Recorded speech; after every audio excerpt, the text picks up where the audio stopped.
New York, May 4, 2018, the administration announced today that it will terminate Temporary Protected Status (TPS) for Honduras by January 5, 2020, leaving the future of approximately 60,000 Hondurans in uncertainty as they face the risk of expulsion back to unsafe conditions. This decision marks the sixth TPS termination by the administration and is the latest of a series of policy decisions that erodes protections for families who have fled violence and persecution in the Northern Triangle of Central America. It follows the termination of El Salvador TPS, despite the fact that levels of violence of El Salvador are akin to those in the most deadly conflict zones around the world.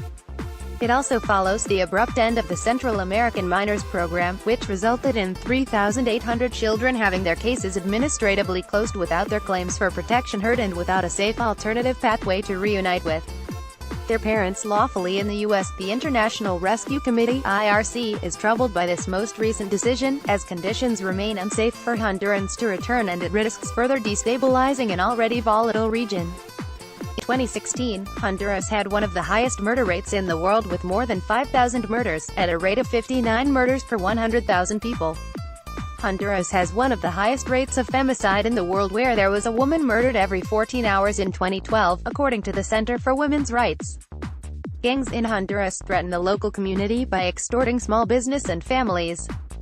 Additionally, Honduran TPS holders will have to make an impossible decision of whether or not to separate from their more than 53,500 U.S. citizen children or bring them to a country they've never known where they would face increased risk of violence.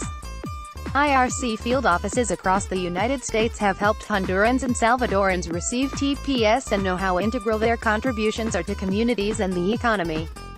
Each year, Honduras TPS holders contribute $1 billion in GDP.